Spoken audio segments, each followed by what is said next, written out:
Oh, shit. It's happened.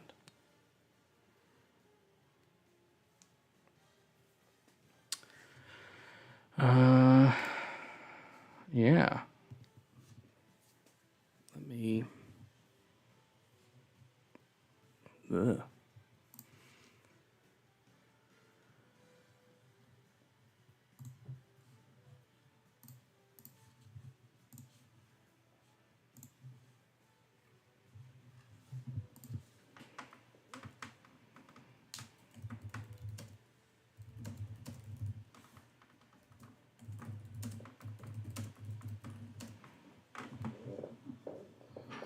Oh, God. Oh, God. Oh, God.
Okay.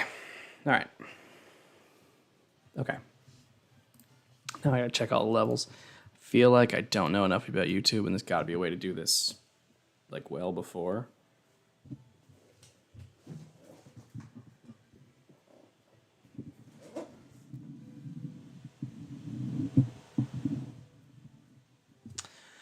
Also, my computer is very loud. It doesn't like doing this. Cool. All right.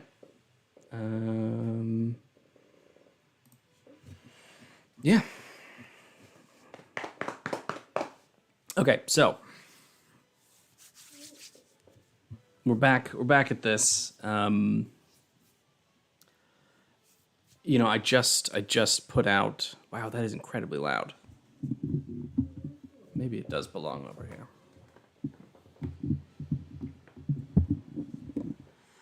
Yeah, that feels more appropriate. So we're trying this again. This is the second episode of Untested Arcana, show where I take popular characters from media, video games, movies, stuff like that, and turn them into, initially, I'll just be making homebrew subclasses for Dungeons & Dragons 5th edition.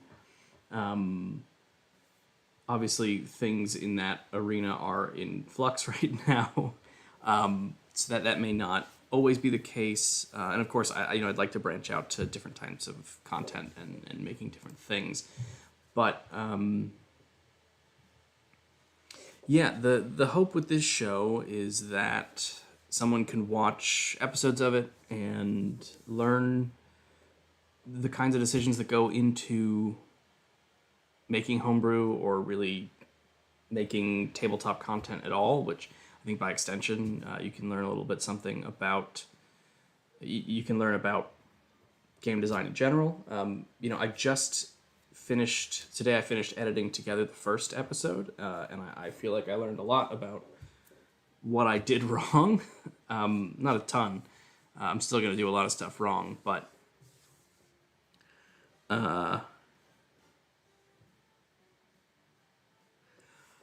yeah, I realized that last episode was sort of less instructional than I'd like.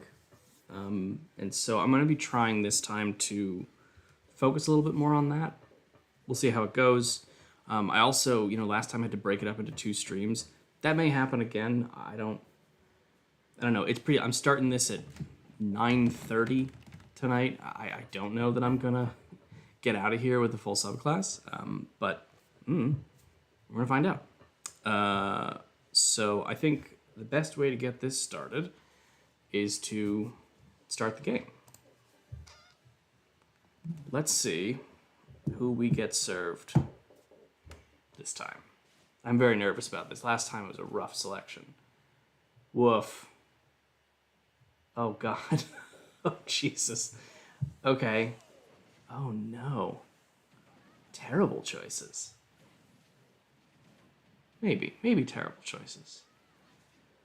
Okay. I'm going to turn this off really quick because I can't see the bottom corner and I'm honestly overwhelmed. It's Bayonetta. So there's 3 Fire Emblem characters, which is one of which is Robin, which is perhaps of all the characters on screen the one I've played the most and actually enjoy playing in this game. But I would say that like right off the bat, I don't consider Marth a good option. Guy with a sword, I just that's taken care of. I think that if you're going to be making homebrew for a system, in this case for 5e, you should try to make something that doesn't exist, that you can't satisfactorily play with the content that already exists. And there are about 1,000 ways to be a blue-haired sword man. He's not even particularly magical. I said this last time because we got Fox last time. Fox and Wolf, to me, are uninteresting. I didn't really explain why. Again, like, thinking about the RPG or the game that you're making content for, thinking about what it does well and what it doesn't do well, and I'm sure that there are great supplements to do vehicle combat in D&D, but I haven't played them. It's not... I know the last thing to come out, Spelljammer, was supposed to have vehicle stuff and just didn't, so Fox and Wolf I consider primarily defined by flying of spaceships, and I know they fight in this, but they're just sort of lame artifice. They just shoot guns and reflect things and do very fast kicks, so I'm not interested in them. I think Bayonetta is sort of an obvious choice. Bayonetta is like a really interesting character from a really interesting game that is super strange. It is a game I haven't played. I've not played any of the games. They seem amazing. I think that if I was going to do Bayonetta, I would want to do it with the help of someone who actually cared about the character and who was familiar with the character and played their games and can help me understand what it feels like to play a Bayonetta game, which I don't understand. And I also haven't played the character much in Super Smash, so... So that leaves us with... I think I'm still considering Robin and Corrin because I think they're at least kind of interesting. Ness, super weird, from a super weird game that I have not played. I really should not have chosen Super Smash, but it's just something that like I own and I can randomize 8 characters in, and there's not a lot of things I could do that with. But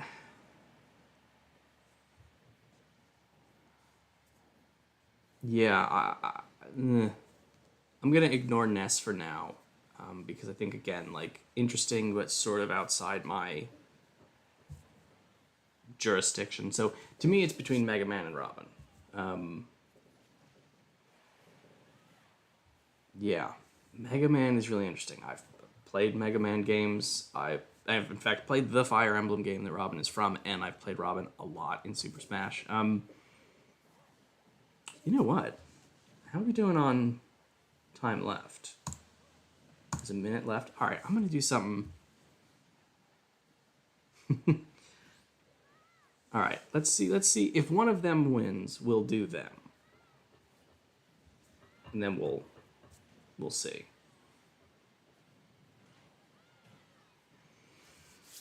And then if neither of them win, maybe we'll do a duel between the two of them. No, let's just see who wins of the two of them. Who gets furthest?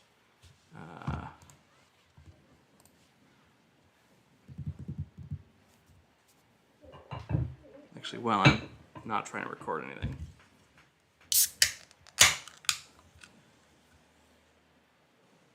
It smells weird.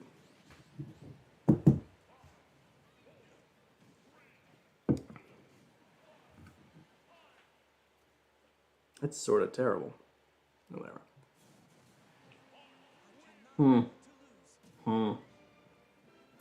That is Fire Emblem. Oh boy. Robin came way farther ahead than Mega Man. Alright, okay. Okay. So what we do? Last time we did Lucario. This time we're doing Robin. Yeah, alright. Let's talk about Robin. Oh, Robin. I'm gonna have to do some real Wikipedia searching. Let's go find a Fire Emblem stage. Where's Fire Emblem stuff? Cat, that's Fire Emblem.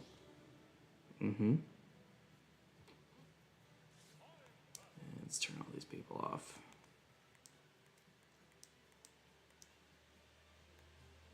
Alright, let's grab... No, not you. You. You're gonna be Robin. Where's Robin? Guys, where's Robin? That's Corn. Is it behind my face? Oh no, there it is. Alright, let's throw Robin in there. Let's play Robin. And then let's throw you against Ike. Green Ike. Okay.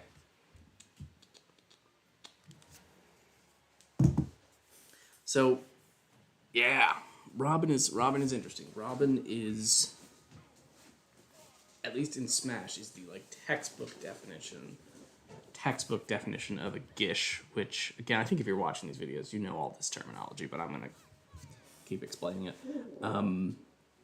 Which is a swordsman and a mage. I think that's what I really like about Robin in this game is that kind of that interplay of those skills. Oh god. Now what's interesting is that Robin comes from a tactical grid-based fighting game, which is in some ways closer to D&D than Super Smash Bros. Is. In fact, in a lot of ways. But they also, Robin behaves differently between the two games, as she has to the different types of game.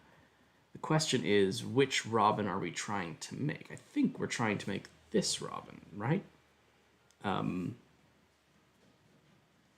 I think, I'm not sure what making the other Robin would even look like. Because really, in Fire Emblem, a character can do very little. It has very few options on their turn. They are equipped with a single weapon. Frequently, in Robin's case, it's a tome, but you know they can.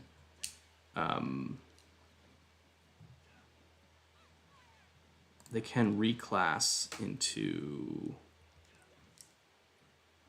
all of the classes, but they are a tactician class. Well, actually, let's. All right, after this fight, actually during this fight, this is boring.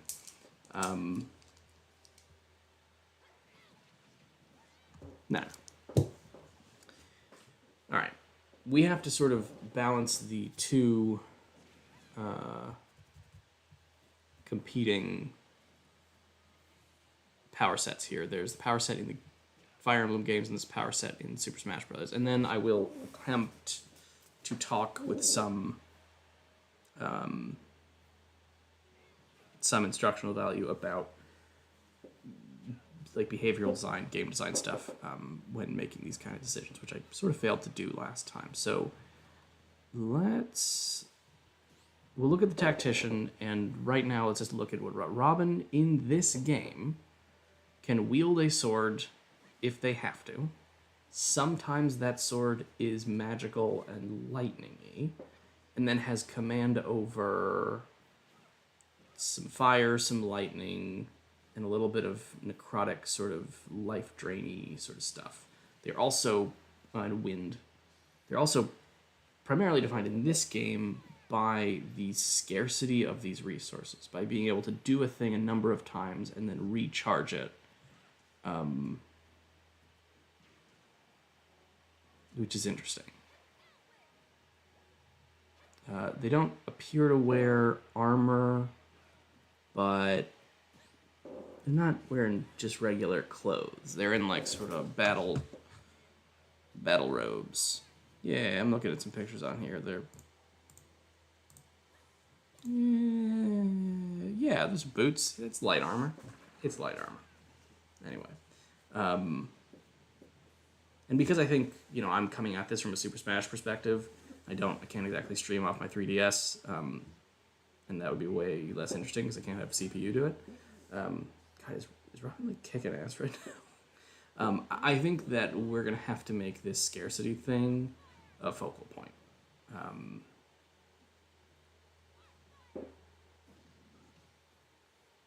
But I like Robin. All right, let's turn away. How's time doing on this? The minute left. Yeah, I think we're good to leave. Oh, actually, before we do.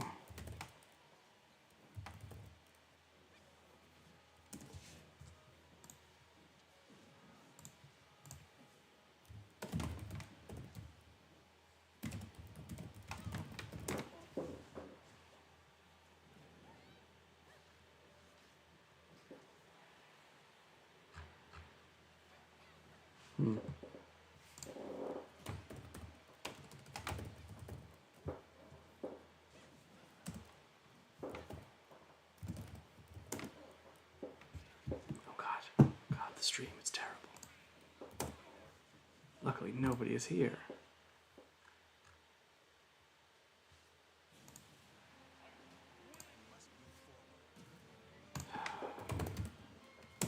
Well, never mind. I'm just gonna let this be terrible for a little bit.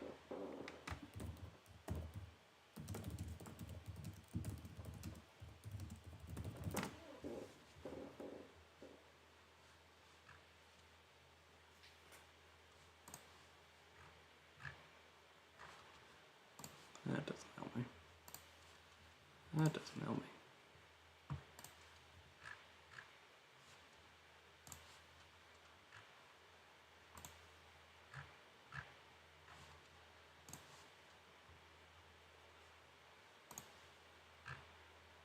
Yeah. Right.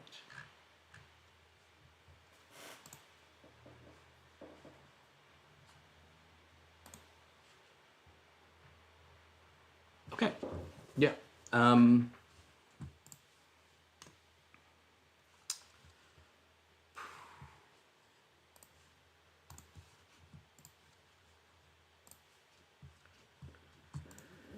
All right, so we did this last time.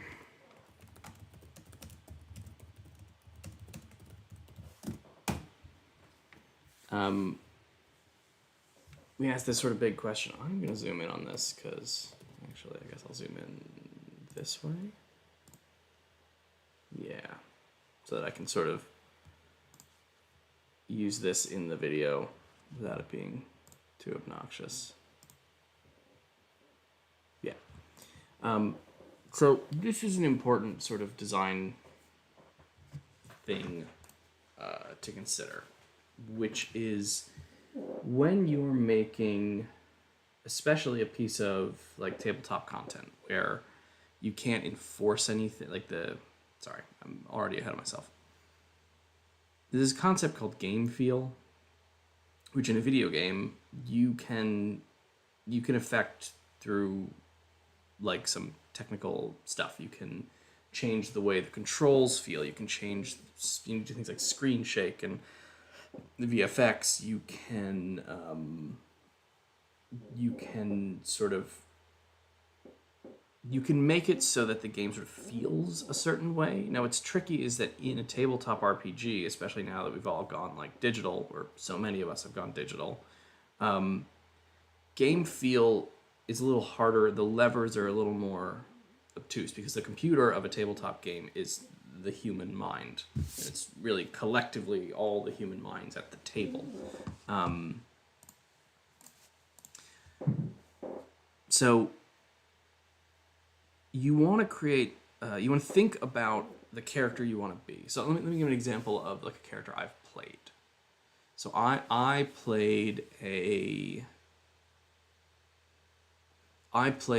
sort of druid barbarian multi-class. Well, multi-class is a strong word. It was one level of barbarian. I played a druid barbarian multi-class, and how I wanted to feel was unkillable. My role in the party was to be a tank. And so I considered my rage feature to sort of just be a spell I could use twice a day, because it prevented me from casting other spells and it prevented me from concentrating on anything. It was a concentration spell. Like, for all intents and purposes, entering a rage was a concentration spell for this character. And I like made pretty substantial use of, oh right, and I was a Circle of Dreams, so I could heal without spell casting. So I did a lot of grappling and a lot of healing myself while raging to just maintain HP and to never, ever, ever go down. Like, I would just grab enemies. I had, proficiency in athletics, and I would just grab stuff and not let it go. And I didn't even really attack much. Like, it was mostly grabbing, pushing, and not taking damage. And even if I did take damage, like, not caring.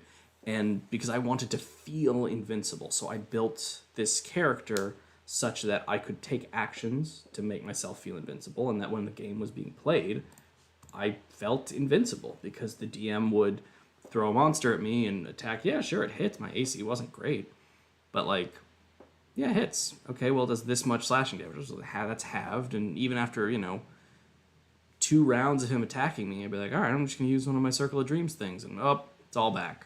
I felt invincible. So we're trying to figure out this question for Robin. What does it feel like to be Robin? And there's 2 games where you can be Robin, so it's going to feel different in those games. But I'm going to say tactical is a big one. Seeing and understanding the battlefield. Maybe helping others. I mean, that's not a huge part of Robin's skill set, but it also feels, in some ways, to me, unpredictable. Swords, magic. Like, you can just bust out a move, like, suddenly you're melee Robin, suddenly you're throwing out stuff. Even in Super Smash Brothers, there's the real weirdness of the up B, of Robin's up B. And people just using it on the ground, like, you use it in a weird way. And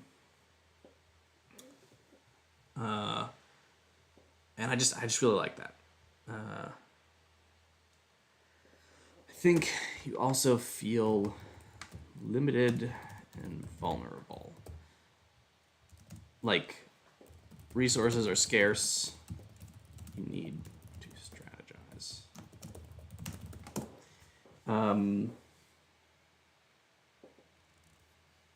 Yeah. And I think you should feel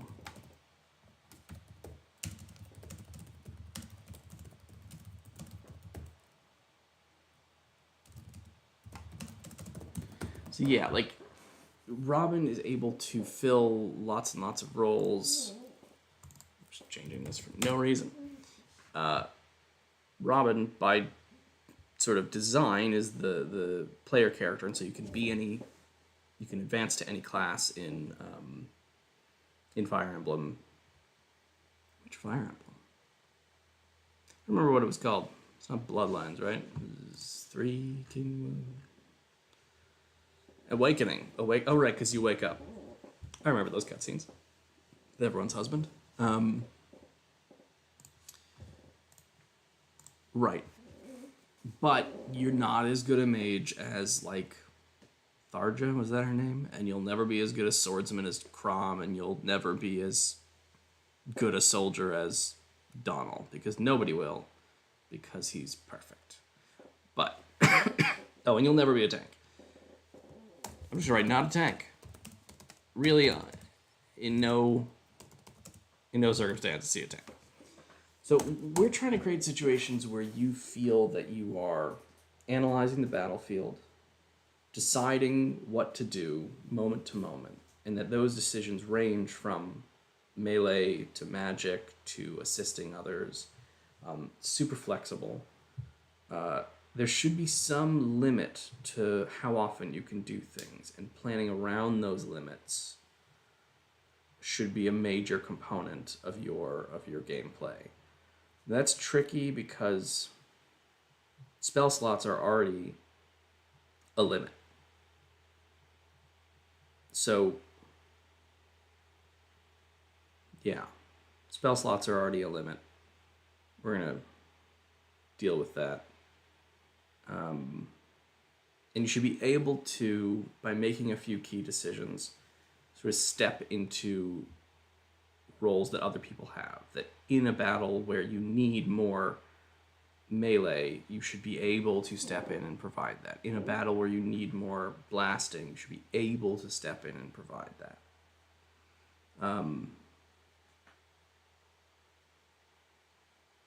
Okay. Kind of like, I have some ideas here.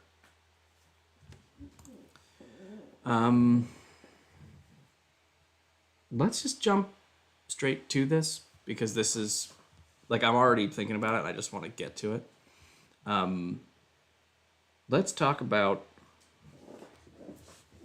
I'm gonna really quickly do this and not comment on it while I'm doing it, because last time it was just kind of torturous. I'm gonna move these things around.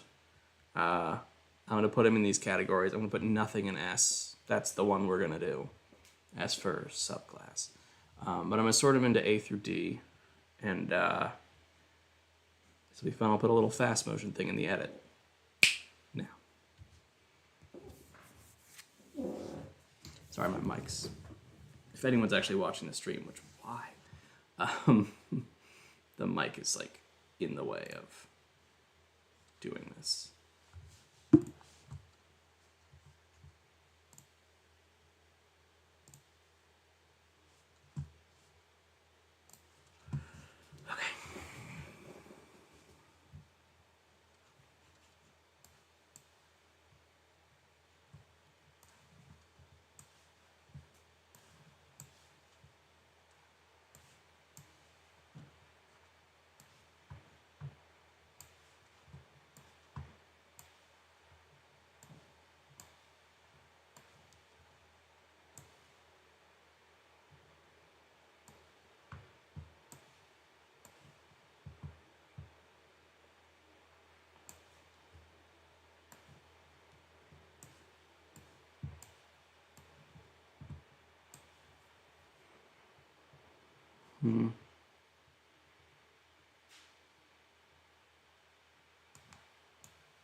Wait, no.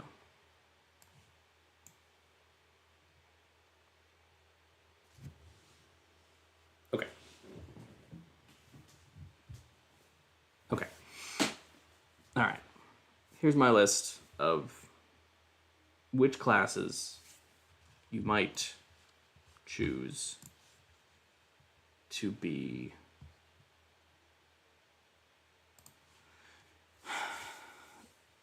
Robin. Let's start at the bottom. Barbarian. I don't think I should have to explain that. I just don't think he's a strength character. I don't think Rage makes any sense. I think that you have to have spellcasting, so Barbarian's out. Monk. Nothing really wrong. I mean, a lot wrong with Monk. It's an unarmed fighting class. I'm not even sure there's an unarmed fighting feature at all. Are any of the classes unarmed? Swords, thieves, mercenary, archers, mages. What? No, there aren't even unarmed people in this game at all. So I'm not using that. And Rogue, I feel bad. Like, I really like Rogue, and I just keep putting it down here and then putting it down. Can a Rogue get spells? Yeah, they'll get them at level 3 if we were doing this.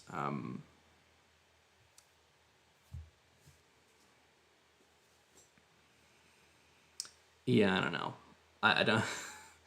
I don't want to make like a new type of arcane trickster. Although weirdly, I think arcane trickster wouldn't be a bad choice for this, like a sort of scimitar wielding arcane trickster, getting sneak attack. But like I want to use sneak attack, and I don't want to give you magical sneak attack, fireball sneak attack, lightning sneak attack. So having turns where you don't use your sword is just a waste of being a rogue. So I just don't think rogue works at all. So those are the classes that absolutely not. Next up from there, sorcerer is great magic class. I don't love the small hit die for going into melee. I don't love that they're not going to get any weapon proficiencies, which means I have to give you the weapon proficiency for what is presumably a short sword or a scimitar of some sort. They got a good spell list, fire, lightning, necrotic, that kind of stuff, but I don't see sorcerers having the flexibility of going melee to magic. Fighter, I sort of feel the opposite way about. It's fine. You could, like Rogue, you could make a magical subclass, and there is a magical subclass, but I do kind of like the sort of idea of multi-attack here, but I'd kind of want it to be magic and melee multi-attack, and I in some ways think the D10 hit die is too much. Makes it too bulky. And so, and then Druid, I just think, again, spellcaster great. The spell list is okay, but the flavor is all off. Ramen is not nature-based. I don't care about the transforming into animals thing, but I'm not sure I can justify much about Druid. The Archdruid thing, we'd have to find out another use for Wild Shape besides turning into animals, and Robin doesn't have one defining move that you could use. There are other uses for Wild Shape. There's Wildfire Druid, but the defining thing is summoning a little fire elemental. Robin doesn't have a singular defining thing. That's what will make Wild Shape. So I don't love it. Crossing the threshold into B is where we get into stuff where it's yeah, totally. If you told me you made a Robin-inspired subclass that was a bard, I'd be yeah, totally. Sure. Maybe not what I would have chosen, but sure. Spell list kind of sucks, but a lot of battlefield control stuff comes with weapon and armor proficiencies, D8 hit die. Yeah, it's fine. And I do like this sort of tactician overlap with Bardic Inspiration. I think there's a lot that you could explore there. And I think that you probably would if you go on, anywhere there's homebrew. You're going to find tactician bards, battlefield commander bards. Something like a dancer from Fire Emblem could be a really good bard subclass, but it's just not interesting to me in this moment. Rangers down here because I'm not going to make 2 Rangers in a row. I'm not a masochist. But also, again, the D10 hit die kind of throws me off. It's like too melee focused, and I think a half caster is interesting. I like a half caster for this because of that inherent compromise between weapon attacks and magical attacks. But again, like Druids, a lot of naturalist stuff that I don't want to have to explain. Paladin, sort of the other way around. It is a sort of strength-based half-caster. I don't really want to have to do that. Also, and I've been kind of ignoring this, I don't love Charisma as Robin's soft stat. I think, again, if we go back to like what we want this to feel like, we want you to feel tactical. And I think being charismatic does not feel tactical. Or rather, like role-playing a character with high charisma, potentially dumping intelligence, feels weird for someone who studies the map and figures out exactly what to do.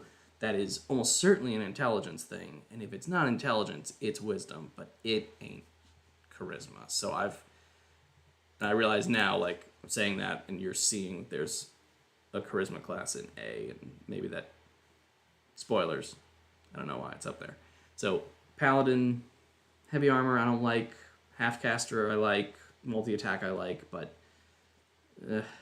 alright. Let's go to A class. So these are the ones that if you told me I made a Robin subclass out of one of these, I'd go, oh yeah, that sounds great. It's pretty cool. Yeah, it's nice. Some of them I like better than others. I'm going to do the thing I did last time where I pull everything up and then I pull them down one by one. And I think starting with Warlock. I really like the resource scarcity of Warlock. I think that maps really interestingly to Robin. Like this idea of just like blowing, you get 2 spell slots, a combat. That's it. Is cool. But also kind of lame. And I think charisma's kind of bad. I think you could do it. I think you could make a sort of great dragon patron. I forget what the relationship to the dragon in these games. What's the story? What happens? What game is this? Fire Emblem Awakening is, what does Robin do?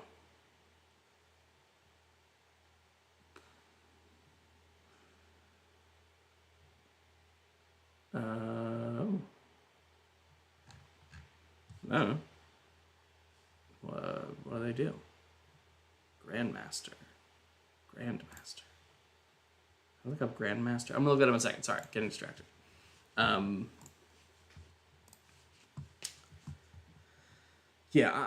Warlock, interesting, not what we're looking for.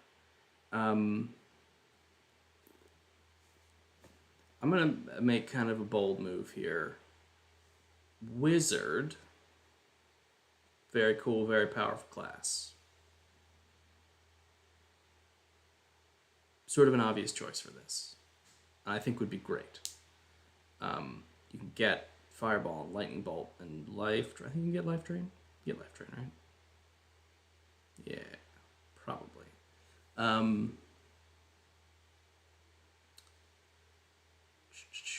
But and you can't get healing, which I think is kind of cool because Robin doesn't really heal as much, although again can become a healing class. But Wizard in some ways is defined by not having limits, by recharging magic faster than everyone else with Arcane Recovery. And again, I would need to then give you light armor and weapon proficiency. And I know that I know that Bladesinger does this. And in some ways, Robin would kind of be a good Bladesinger. And I think that if we were going to make a Robin subclass for Wizard, it would end up being so similar to Bladesinger that it's like, why are you making this? And I think this loops all the way back to what I was saying before, which is like, make something that hasn't been made. So I'm pulling Wizard off this. What's funny is I'm at this point not even sure myself which one of these two I want to go with.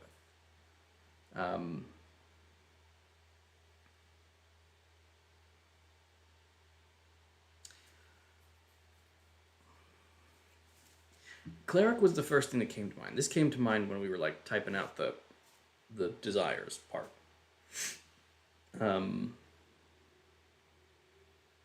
It has weapon and armor proficiency.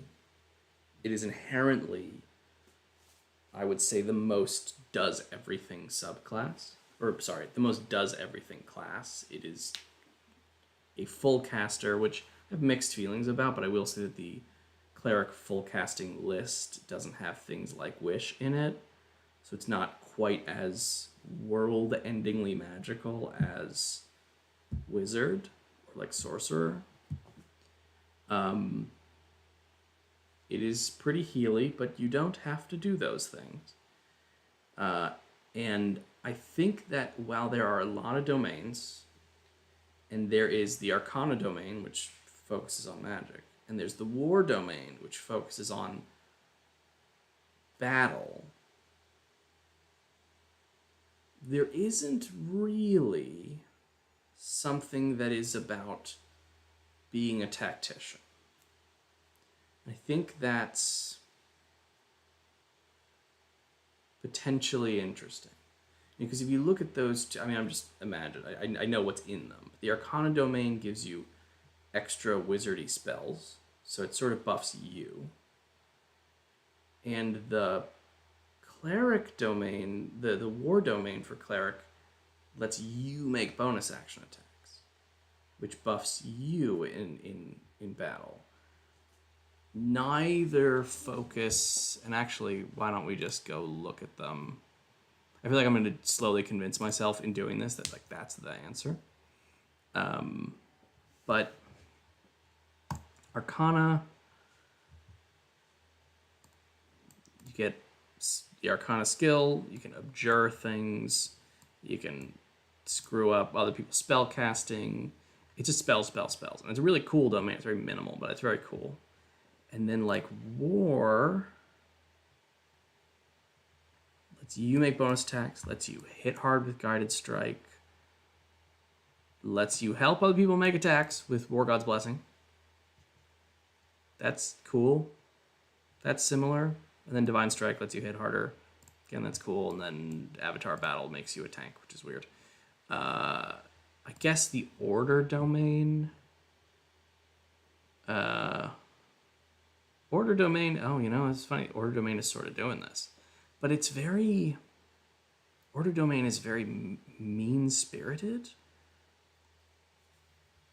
But it doesn't have to be. I guess the Order domain is kind of... Yeah, well, maybe I'll talk myself out of this. The Order domain does have this kind of battlefield control, but it does it in such a...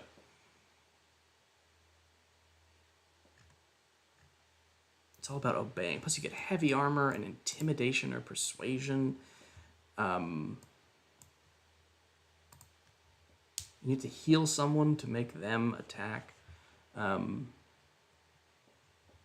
don't know. Look, it would be similar to Order domain. I'm not going to pretend it wouldn't be. Artificer. Artificer ain't got any subclasses. I mean, it's a disaster. I don't have to worry about it being like any of these. This one throws potions. This one has Iron Man armor. This one has guns. And this one has a robot friend. I'm not competing with anything here. What I don't like about Artificer is the fucking gadgets, man. They're just, it's all gadgets. But, Robin in Super Smash Bros. Is defined by these limited use books. So you could make like a calligraphy artificer or like a bookbinding artificer who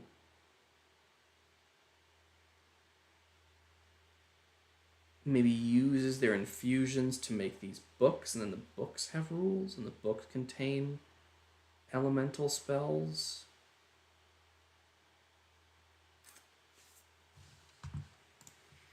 Okay,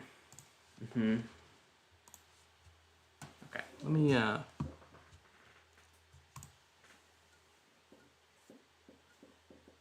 here's what's gonna happen. Let's find another Fire Emblem stage.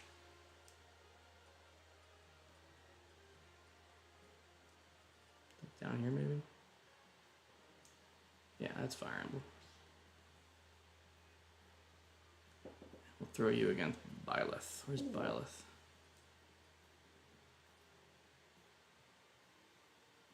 She's not gonna load colors. She's not doing colors today. We'll do yellow Byleth. I'm gonna take 5 minutes, step away,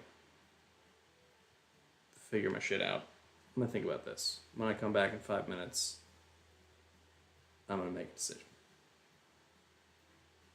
I'm talking to no one. Here we go.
What did I miss?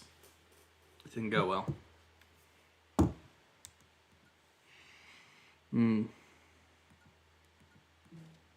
Okay. I'll be honest.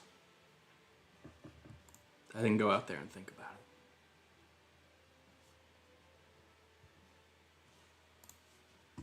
it. Okay. I'm going to say this. Artificer is an interesting idea, but I think that it's slightly more annoying to make homebrew for Artificer because there are fewer examples. And also, I don't like it as much. I just personally don't really like the Artificer class that much, and I don't think it fits particularly well. Robin doesn't make things. So I think that Cleric is going to be it, which is strange because when you think of a tactician, you are generally going to think of an intelligence-based character, and reasonably speaking, we're probably going to need to invest in wisdom, dexterity, probably constitution, which means your intelligence is going to be 12. But, how much is Robin is an amnesiac? They're not going to pass a history check, or really an arcana check. I think maybe wisdom makes more sense. They just kind of, because I think there's a bit at the beginning of Fire Emblem Awakening, when you go in the first battle, where Robin's like, I can see it. I can see the battlefield. And that feels a little bit more perceptive than investigatory. And that is how I'm going to justify making Robin wisdom-based. So, Cleric. We are making...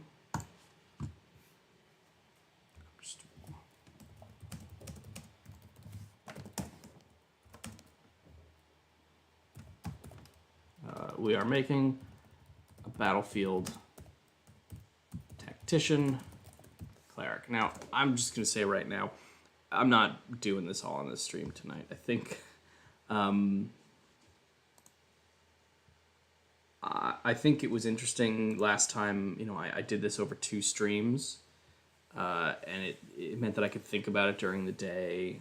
Like I have work tomorrow, I'll sort of think about it idly without actually committing to any mechanics. But let's check one thing before we go.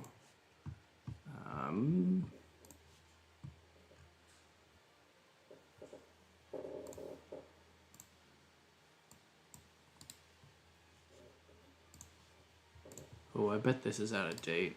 I'm realizing that my yeah. Well, let's see. So I don't know if I explained this last time. I have this spreadsheet that I made for myself many years ago that just breaks down all of the classes and subclasses and what happens at each level. Which means I can just kind of... I'm going to come in here and paint that one blue.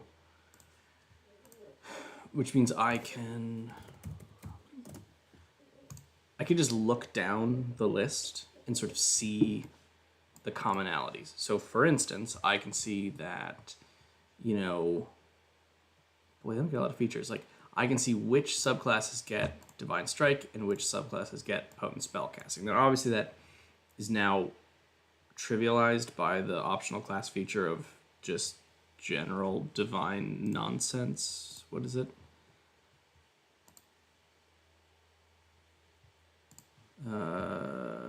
Blessed Strikes. So it's a weapon attack or a cantrip, you get a 1d8, as opposed to Divine Strike, which is you get 1d8 that goes to 2d8 at 14th. Actually, that's interesting. Why is that so shitty? So once a turn, deal 1d8 radiant damage to a creature. Or Divine Strike, once on each of your turns with a weapon attack, you deal 1d8 of something and at 14 it becomes 2d8.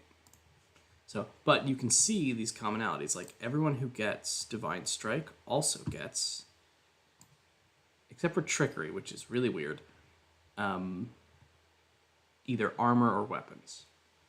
So Nature gets heavy armor, Forge gets heavy armor, Death gets all martial weapons, Order gets heavy armor, Life gets heavy armor, Tempest gets armor and weapons, War gets armor and weapons. Then the ones that get potent spell casting don't. They tend to get cantrips. Arcana gets 2 wizard cantrips, Grave gets Spare the Dying, with special stuff. Knowledge just gets expertise, and Light just gets the light cantrip. That's sad.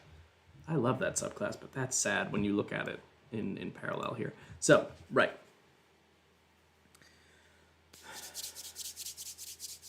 Weirdly,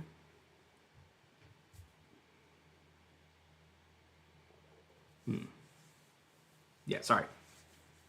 What they get is they get some sort of bonuses, or, except for Trickery, weirdly, some sort of bonuses or cantrips or proficiencies. And then they get a feature, and that feature is wildly ranged. All the way from, very powerful thing, like, I would say, like Light's reaction damage reduction, or a necromancy cantrip targeting 2 creatures. That's Chill Touch. Like Chill Touch just blasting out, or I guess it would be Toll the Dead, because you're a cleric.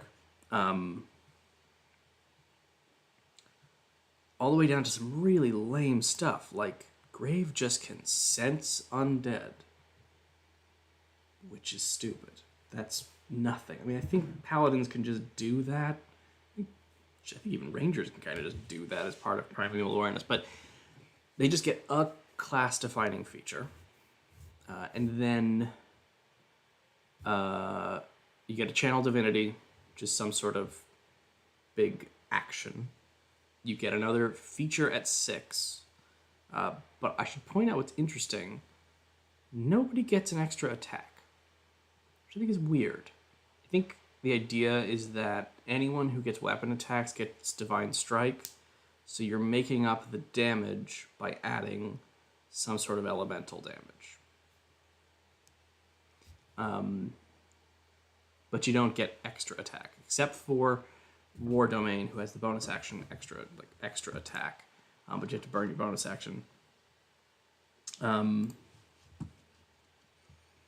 Nobody gets extra attack at 6, even though there are other classes. There are other full casters who get Bard, Blade Singers. I guess technically with the Invocation, Warlocks, who can get an extra attack at like 5 or 6. So we can consider that. Might get kind of messy with the fact that Blessed Strikes is just available to everyone now, but you get, at 8, you don't get a choice. It is Potent Spellcasting or Divine Strike. Weirdly, Blessed Strike is the more interesting option for us because it adds one or the other, but I do think that probably this would be a Divine Strike kind of guy. This would be an adding lightning damage with your magical sword. And we could probably figure out how to make that make sense. And then you get some huge-ass capstone. So what sucks about Clerics is they just kind of don't... Not a lot changes as they move forward. So I'm going to just put some like vague thoughts. Then I'm probably going to sign out. Again, I'm talking to nobody. I think over the course of this hour, somebody stopped in for 5 seconds. Probably by accident.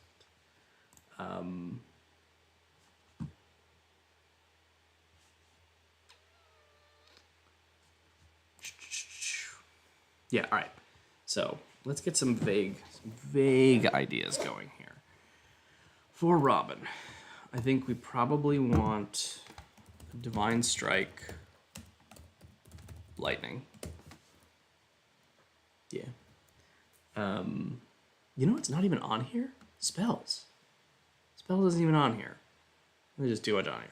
They're going to get spells, but I'm not going to deal with that right now. As your... what proficiencies do they already have? They have... light art, simple weapons. So...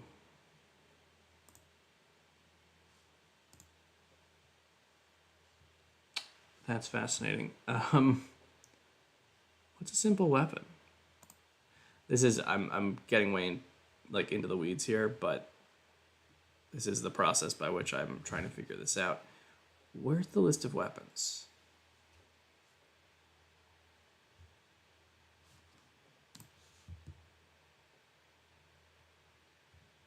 Okay, so simple weapons: club, dagger, great club, hand axe, javelin, light hammer, mace, quarterstaff, sickle, spear. So the short sword and the scimitar do not appear on this list. And if Robin wields anything, it's, I don't know, it's a short sword or a scimitar. Actually,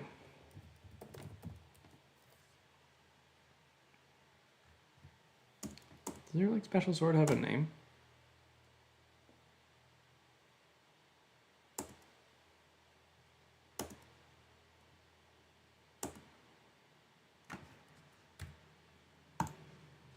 You get 11 sword, which is like a cool magical sword. Yeah, cool. So we probably want to give them the 11 sword, but that's like one. All right. Well, we're just gonna say scimitar for sure, and then I have this idea. I think they should get dragon chests, which I know is really stupid. I think they just get some skills. I like the idea of really playing into like the tactician thing with dragon chests. It is a pointless proficiency, but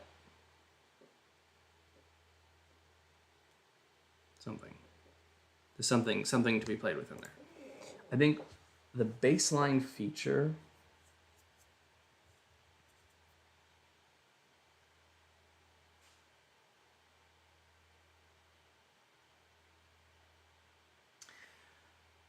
all right, Robin's elements in Super Smash Brothers are fire, lightning, wind, and necrotic, which is a tricky combo of things. Let me just check one more thing. This is going to be a nightmare to edit. But that's Tomorrow Dan's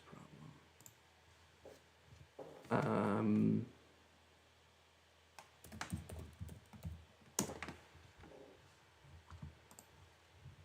What does the tactician class do?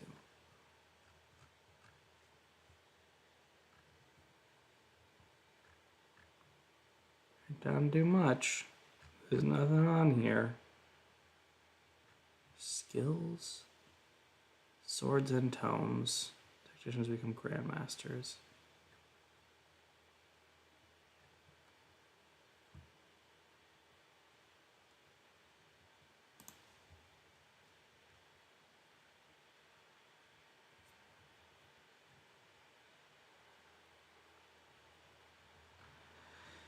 And grandmasters, they have balanced stats.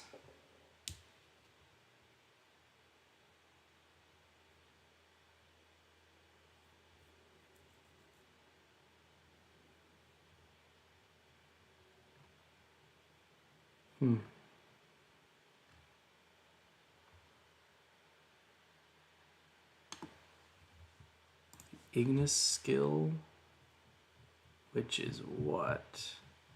Half the strength of their magic when attacking with tomes.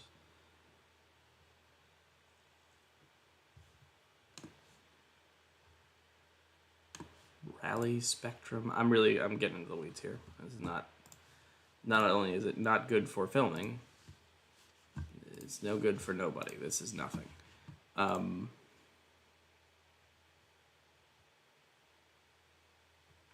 They just boost allies' stats. It's fascinating.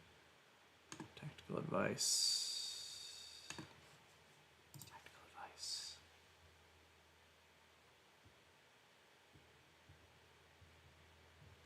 Just helps other people. They just help other people. Boy, it's starting to sound like a paladin. But I'm going to ignore that. I'm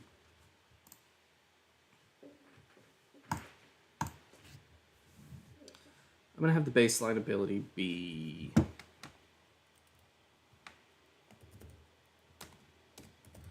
some sort of elemental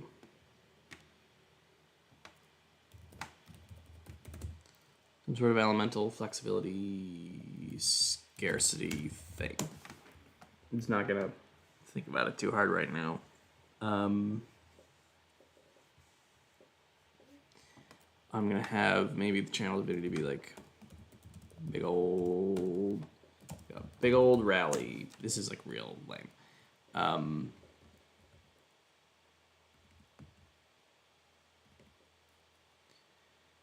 The 6th level feature. Let's go to the end. It's the last feature. Oh, right. I think multi-attack. I'm just going to put multi-attack as the 6th level feature, and we're going to maybe like Blade Singer multi-attack. Blade Singer multi-attack, the best multi-attack in the game. Cantrip attack. Maybe that's something. And then the capstone. I mean, what are other people do? What do the competitors do? What is Order capstone? It's cursed creatures, you divine strike. Is that what it does? I don't. This sheet was made, I think, before Order was official, so it's probably wrong. If you deal divine strike damage to a creature on your turn, you can curse that creature. Oh no, that's real. It's like a wrathful thing. And then what about Arcana? Oh, it's just wizard spells. It's just 4 wizard spells.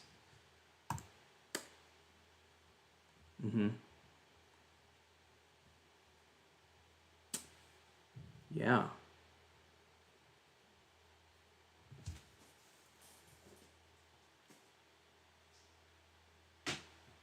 Some of these are very silly. The knowledge cleric is really cool. It's like reading, you can read objects and know everything about them. You can go beacon of light as a light cleric. You can fly as a tempest cleric. You can do a lot of healing as a life cleric. Fire immunity and buffed armor as a forge cleric. You can command animals and plants as a nature cleric, something no one has ever done. Barbarian resistance as a war cleric. But these seem to be permanent. These are not like... Yeah, these seem to be like just big permanent buffs. I'm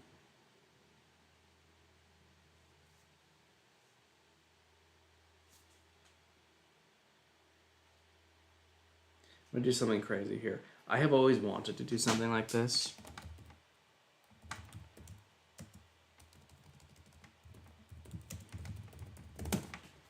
And I actually may want to put this in earlier. I've written initiative controller. And what I mean is, like, if the ultimate battlefield move would be able to would you be able to control initiative? Like, instead of rolling for initiative, you can just place your people at the top of it. I mean, that's very stupid, but initiative or full battlefield control. I think just like ultimate chess grandmaster, and by the way, chess grandmaster, like these kind of terms are probably going to end up being the thing. But all right, let's go back to this, sort of wrap up this first stream. And I say we because I'm using collective nouns because that's how streaming works, even though talking to myself, We are making a battlefield tactician cleric.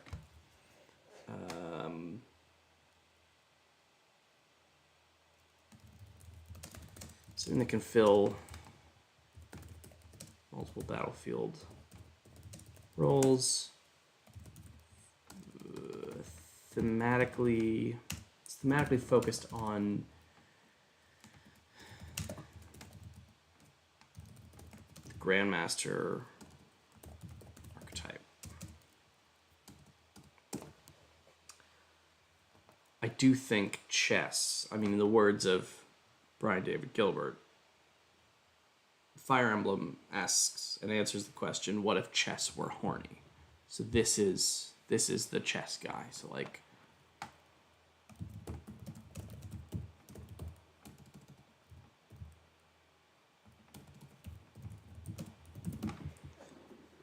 we'll have to figure out what that means.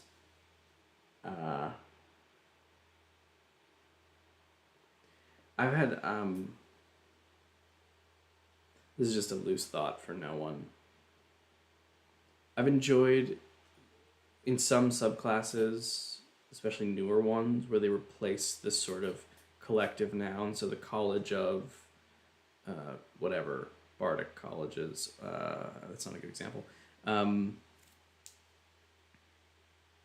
Right. Wizards are school of, and then order of. I really like that. That kind of like, what if it's a little different? And I had started to come up with a number of alternate nouns. Because it started because I had this idea for a bard subclass that was very nature-based. And I didn't like the idea of college of beasts was kind of lame. And so I changed it to chorus. It was less civilized sounding. It was just many voices singing at once. And so domain is like all of them for cleric. None of them break from that. But I had also started to work on, and this may come up, I may do this in a future episode if I keep doing this. I was trying to make a bunch of Godzilla subclasses. Godzilla, Mothra, Ghidorah, Mechagodzilla, King Kong, stuff like that. And the cleric was going to be Mothra, but instead of like moth domain, I was just going to do Cult of the Moth. And so Cult of was kind of interesting to me. So this could be like Cult of, or it could be Order of, but I like these kind of alternate nouns instead of just domain, because like chess domain is lame, but Cult of the Grandmaster, that sounds spooky and cool and unique. So just because I don't know that we're going to be able to come up with a simple noun followed by the word domain that really gets across. Actually, let's just do it now. Let's do it now. Relatedwords.org. Strategy. I'm going to zoom in. I would say for the viewer, but it's actually because I have to use this footage later. So yeah, strategy. Plan, scheme, military, stratagem domain, tactics domain. That's kind of lame. Policy domain.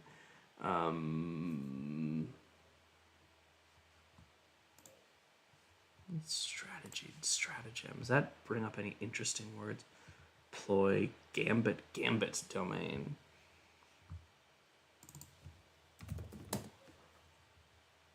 Checkmate domain, shogi, castling, Kasparov, tournament.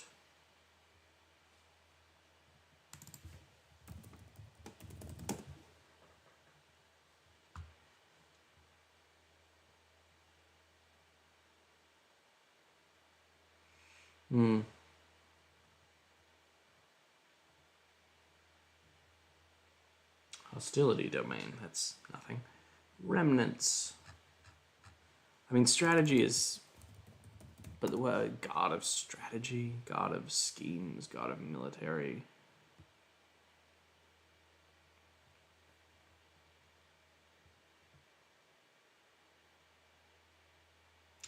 All right, well,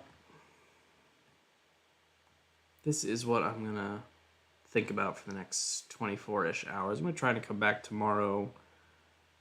Maybe I'll try and drum up some kind of audience. I don't know how one drums up an audience, but I'll start trying, I guess. But yeah, this has been. I hopefully in the future, these won't always be 2 parts. But what's nice about just starting is that it forces me. I have to come back later. So we're gonna come back and make a cleric subclass for Robin that gets that game feel of I have command of the battlefield. I understand my enemies and my friends and positioning. Like positioning is a big part of it. And I can swoop in and swing my sword and throw some elements depending on what needs to happen to fit the situation I'm in.